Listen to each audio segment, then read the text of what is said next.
I'll move straight to the bulk of the paper, except to say that the declaration was a carefully worded, much debated paragraph. It was the product of a lengthy and complicated process.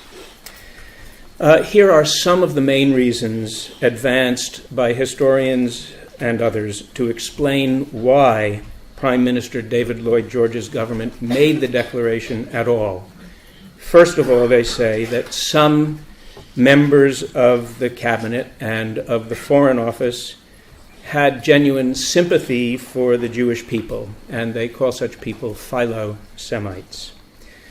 Secondly, an overlapping group, often overlapping at any rate, of cabinet ministers and foreign secretary mandarins who took satisfaction in expediting the fulfillment of biblical prophecy with regard to Jews returning to Palestine. And probably Lloyd George and Balfour belonged to this group.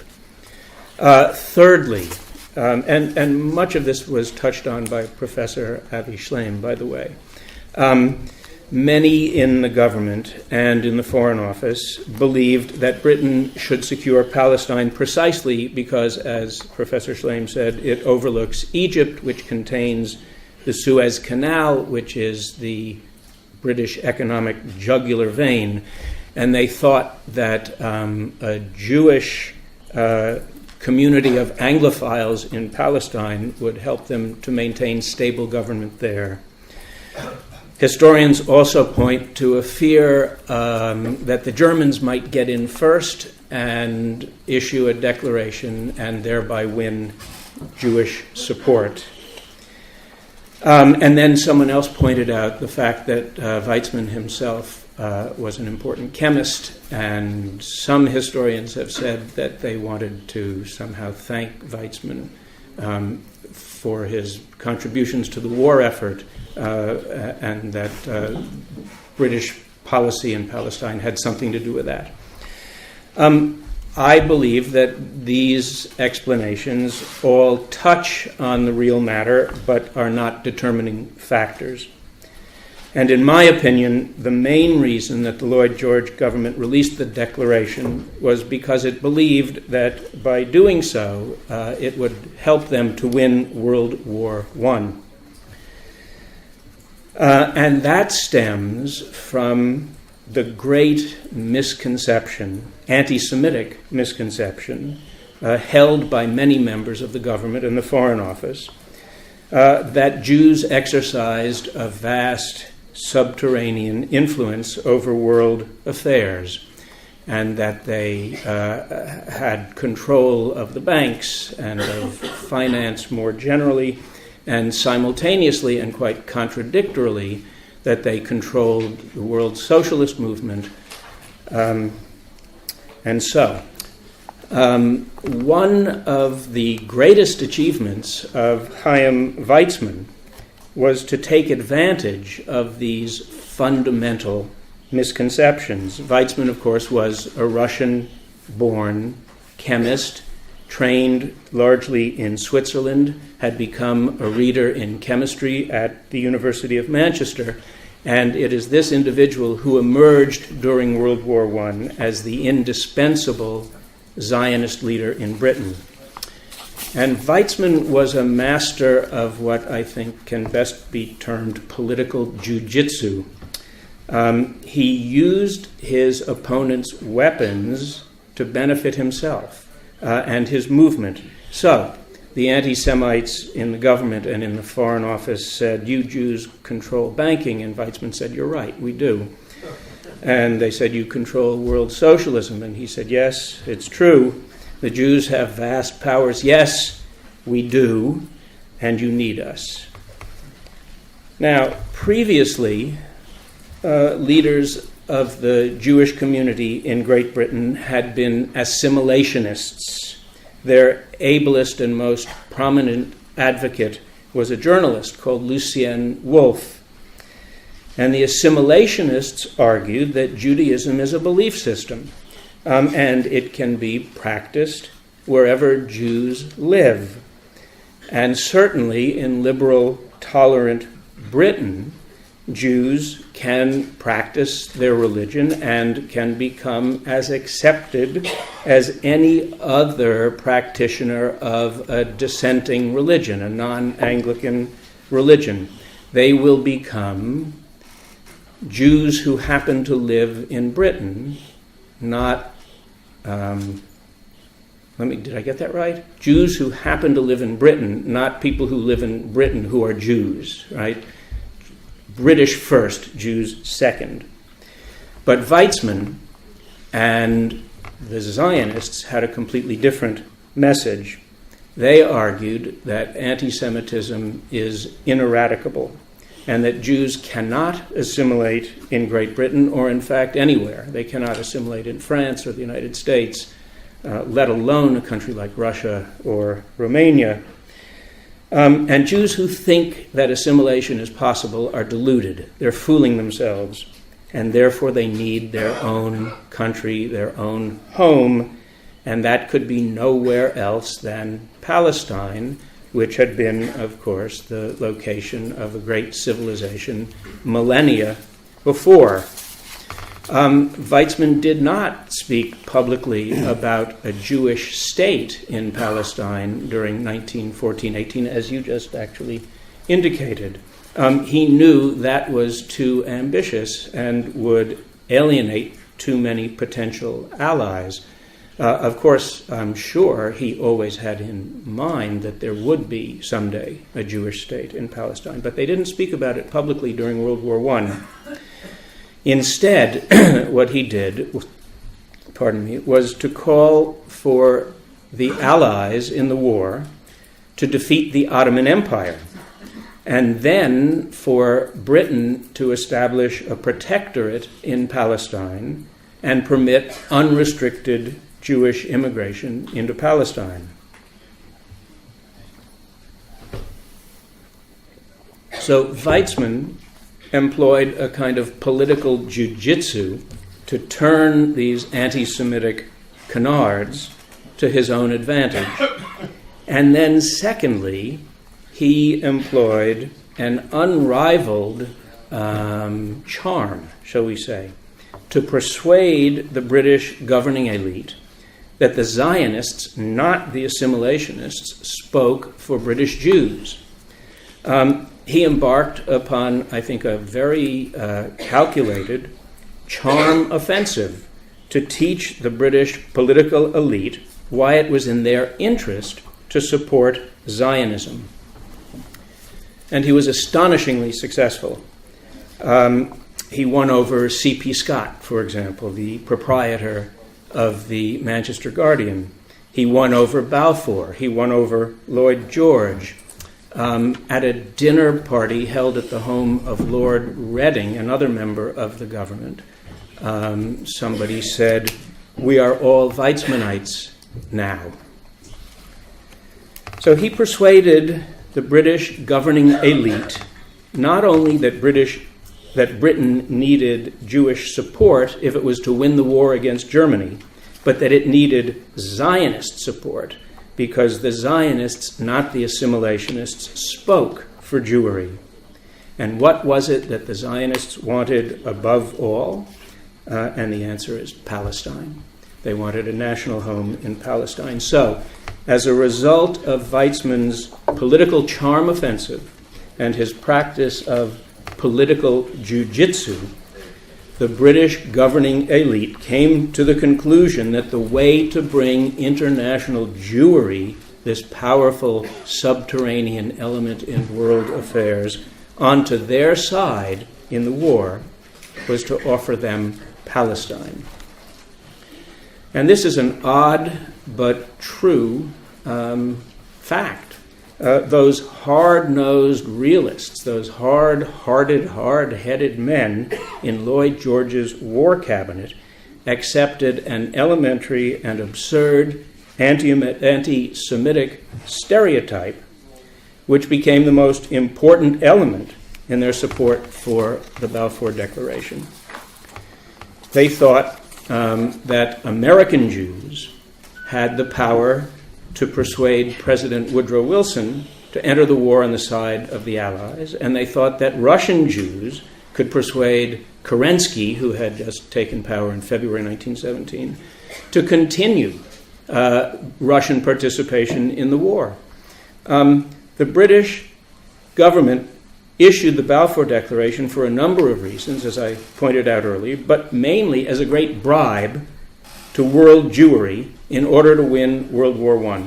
So that's my first main point in this talk. But also there's a great irony in this, if you think for a moment, because they released the Declaration in November, by which time America already had joined the war, so they didn't need to do it for that, and Russia had just been taken over by the Bolsheviks and was going to come out no matter what. So that the Balfour Declaration, which took so long to frame and hone, in the end had nothing to do with who won World War I at all. Britain did emerge victorious, but not because of a declaration based anyway upon an enormous misconception.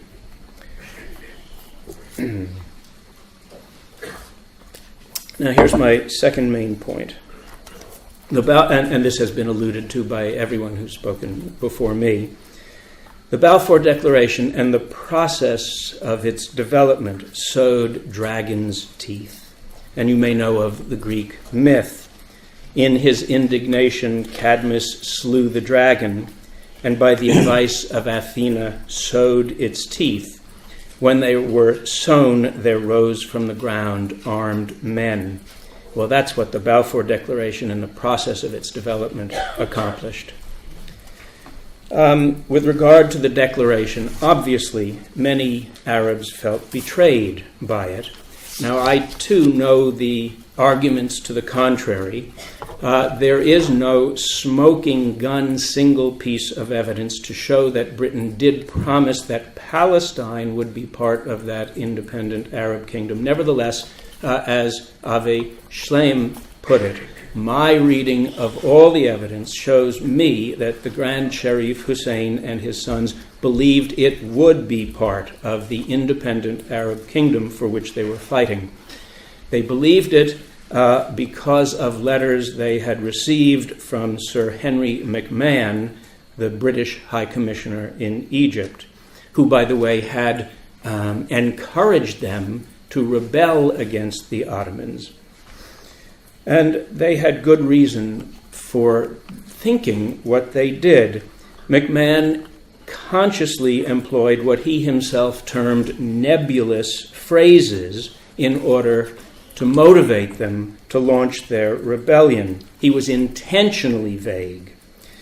He explained this in a letter to a very high official at the Foreign Office, Lord Harding, quote, "What we have to arrive at now is to tempt the Arab people into the right path, detach them from the enemy, bring them onto our side. This, on our part, is at present largely a matter of words, and to succeed we must use persuasive terms and abstain from academic haggling over conditions." The Balfour Declaration then disappointed and betrayed Arabs. I think also, actually, British Jewish assimilationists felt betrayed by the Declaration, or at any rate, greatly disappointed, and disappointment and betrayal are related. And I think the assimilationist leaders feel that Lloyd George and the Foreign Office, when it turned their back on them, and began speaking to the Zionists instead of them, felt that they had been betrayed. Arguably, however, it was the process leading up to the Declaration that sowed more dragon's teeth than the Declaration itself. Aside from that McMahon-Hussein correspondence that I just referred to, there was this Sykes-Picot agreement, which has been referred to already. Sykes and François-Georges Picot of France sat together in a room at the Foreign Office, literally holding crayons and maps, and assuming the defeat of the Ottoman Empire, redrew the map of the Middle East. And they envisioned French control, direct and indirect, of portions of Anatolia and Syria, including northern Palestine, British control of what I think would say is modern-day Iraq, and southern Palestine, and international control of the holy cities in Palestine. Well, when Arab leaders learned about the Sykes-Picot agreement, they felt deeply betrayed. They weren't fighting for that. They were fighting for an independent Arabia, including Palestine, as they thought, governed by Sharif Hussein. But the Zionists also felt deeply betrayed by Sykes-Picot. Now, they were concerned with Palestine only, and they only wanted a British protectorate there. They thought that if the British controlled Palestine, the British would allow them to maintain their identities as Jews, whereas if the French controlled Palestine, France would insist upon making Jews into Frenchmen. There was never a possibility of, say, Italian control. The Zionists hated the idea of international control, and they would have smiled perhaps on American control, but during World War I, an American protectorate or something of Palestine was not realistic policy. And then, by the way, many British policymakers likewise hated the Sykes-Picot agreement. They thought that Sykes had promised France altogether too much. They wanted all of Palestine for Britain, which of course is what eventually happened, which means, if you think about it, that during the war, the British were prepared to betray the Arabs, to betray the Zionists, and to betray their French wartime ally as well. But then, as I realized as I was researching and writing this book about the Declaration, Lloyd George was willing to betray practically anybody, practically any time. He betrayed his wife. If it would help him to win World War I. And put yourself in his shoes. 1917, Britain was in a terrible fix. It wasn't clear who would win World War I. Nobody would have confidently predicted that that would be Great Britain. And Lloyd George's job was to get Britain out of this jam. How to do it? So he had another idea. He knew that persuading the Ottoman Empire to quit fighting on Germany's side would do more to help Britain's cause than anything concerning Arabs and Jews. And therefore, while playing with Arabs and Jews, Lloyd George also began to play with the Turks. And doing this led him into very deep and troubled waters indeed. At one point, for complicated reasons that I'm happy to go into later, he simultaneously employed Weizmann to terminate an American mission aiming to sound out the Turks about a separate peace, while simultaneously employing a conservative MP and Turkophile named Aubrey Herbert to go talk to the Turks about a separate peace. On another occasion, early in 1918, he sent Basil Zaharoff, the notorious arms dealer, the original merchant of death, to talk with Turkish emissaries about a separate peace. He offered the Turks inducements to come out of the war, including an enormous financial inducement, $12 million, but also territorial inducements, the most important of which, from our point of view today, was to offer that the Ottoman flag could continue to fly over Palestine if Turkey got out of the war. That's January 1918, 3 months after the Balfour Declaration had been released. In this instance, Lloyd George was betraying Zionists, to whom he had promised Palestine only a few weeks earlier, Arabs, to whom Ottoman control of Palestine would have been at least as objectionable as it would have been to the Zionists, since they were fighting to throw the Turks out. France, he was betraying, which had finally agreed to a British protectorate in Palestine, but not to Turkish control. And here's the clincher. His own foreign secretary, Arthur Balfour, who 2 months earlier had signed the declaration and didn't know about the Zaharoff mission at all. Now, I had thought I had more time than I do, so I will try and end as quickly as I can. Don't rush too much. Well, I would put it this way. So much deceit, so much deception could not but lead to terrible repercussions. Many Arabs learned to doubt Britain's word, and since after World War I, Britain was the major imperial power in the Middle East, that meant there was going to be Arab-British conflict. Many Jews learned the same thing through Mark Sykes. They thought they had a friend. Then they learned he was about to betray them through Sykes-Picot. And since Jews and Arabs had decided they could rely only upon themselves, and since their interests would come into conflict in Palestine, they could not rely upon Britain to act as their honest broker. And so the reference to the Greek myth seems as clear as day. The Balfour Declaration sowed dragon's teeth. Armed men are still rising from the ground. And here's my last point. Possibly more ominous and even broader lesson to be learned.